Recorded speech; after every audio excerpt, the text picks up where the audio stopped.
এটা জৰুৰী সিদ্ধান্ত যিহেতু আপুনি জাতীয় পৰিষদত যোগদান কৰিছিলে পুনৰ আপুনি জাতীয় পৰিষদৰ পৰা কি ক'ব কি কাৰণে আপুনি আচলতে জাতীয় পৰিষদৰ পৰা অব্যাহতি বুলি নহয় অব্যাহতিয়ে বুলি ক'ব লাগিব। জাতীয় পৰিষদৰ পৰা একেবাৰে সম্পূৰ্ণ মই মানে ওলাই আহিলোঁ। এইটো কাৰণেই যিহেতু জাতীয় পৰিষদৰ জৰিয়তে জাতীয়তাবাদৰ ভেটি সুদৃঢ় কৰাৰ যি পৰিকল্পনা আছিল, কিন্তু সেই পৰিকল্পনাত মই ব্যৰ্থ হ'লোঁ। কাৰণ জনাদেশ মই নাপালোঁ জাতীয় পৰিষদৰ জৰিয়তে। কাৰণ ই এটা প্ৰমাণ যোৱা পঞ্চায়ত নিৰ্বাচন, গতিকে পঞ্চায়ত নিৰ্বাচনত কোনো কাৰণতে আমাক জনসাধাৰণে গ্ৰহণ নকৰাৰ কাৰণে মই সিদ্ধান্ত কৰিলোঁ যে নহয় জাতীয় পৰিষদৰ জৰিয়তে নহয়। আৰু বোকাখাটৰ ৰাইজৰো এইটো মানে এটা দাবী যে আপুনি জাতীয় পৰিষদৰ জৰিয়তে নহয়, আপুনি আগতে যেনেধৰণে নিৰ্দলীয়ভাৱে নিৰ্মাণ গোটৰ জৰিয়তে আপুনি প্ৰতিদ্বন্দ্বিতা কৰি ৰাইজৰ যি জনাদেশ পাইছিলে দুটা টাৰ্মত আৰু ৰাইজৰ হৈ যি কাম কৰিছিলে, বহু কৰণীয় কৰিলে যদিও বহু কৰণীয় থাকি গ'ল। গতিকে সেইখিনি কৰিব লাগিব। গতিকে আপুনি জাতীয় পৰিষদ বুলি নহয়, কোনো ৰাজনৈতিক দলৰ চোলা পিন্ধি আপুনি কিন্তু বোকাখাটৰ উন্নয়ন কৰিব নোৱাৰে। সেইকাৰণে আপুনি জাতীয়তাবাদী চিন্তাধাৰাৰ মানুহ হিচাপে আপুনি প্ৰকৃত জাতীয়তাবাদ কৰি আছে বুলি আমি উপলব্ধি কৰোঁ। কাৰণ বোকাখাটৰ বাহিৰে জিতেন গগৈ আজিলৈকে বেলেগৰ অসমখনৰ কথা চিন্তা কৰাও নাই, নকৰোঁ। গতিকে সেইকাৰণে শেহতীয়া সিদ্ধান্ত সেইটোৱেই হ'ল সকলোৰে দিহা পৰামৰ্শ অনুযায়ী যে জাতীয় পৰিষদ ত্যাগ কৰিব লাগে আৰু জাতীয় পৰিষদৰ জৰিয়তে কোনো কাৰণতে বোকাখাটৰ উন্নয়ন নহয়। সেইটো কাৰণে জাতীয় পৰিষদ ত্যাগ কৰিলোঁ।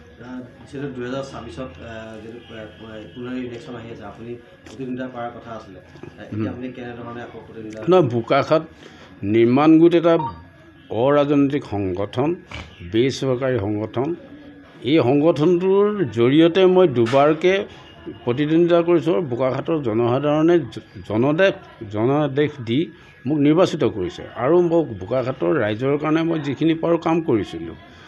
আৰু সেইটো সময়তো আপোনালোক সকলোৱে জানে যে কংগ্ৰেছৰ এটা বৃহৎ ঢৌ আছিলে, এটা তেওঁলোকৰ প্ৰতি মানে বিপুল ভোটেৰে তেওঁলোকৰ পাৰ্টীসমূহ জয়যুক্ত হৈছিল। তেনে সময়ত বোকাখাটৰ ৰাইজে মোক নিৰ্দলীয়ভাৱে নিৰ্বাচিত কৰিছিলে দুটা টাৰ্মতে।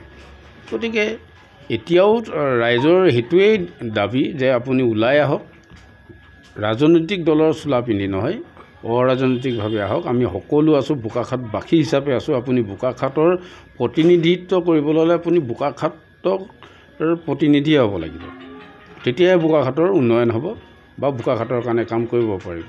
সেইকাৰণে আচলতে বিভিন্ন কথা বতৰাৰ কাৰণে মই ওলাবলগীয়া হ'ল। কাৰণ মই আপোনালোকে জানে মই দুটা টাৰ্মত যেতিয়া বিধায়ক হৈ আছিলোঁ, যিখিনি পাৰিলোঁ কৰিলোঁ, নোৱাৰা সময়ছোৱাত নথকা সময়ছোৱাত মই যি পাৰোঁ মই কৰি আছোঁ ব্যক্তিগতভাৱে আজিৰ তাৰিখতো।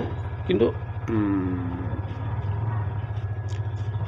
মানে এনেকুৱা এটা সময়ত মই মানে এই যেতিয়া নাই আজি 4-5 বছৰ মানৰ আগৰ পৰা মোক মানে শান্তিৰে মোৰ নিজৰ কামতো লাগি থাকিবলৈ দিয়া নাই ৰাইজে।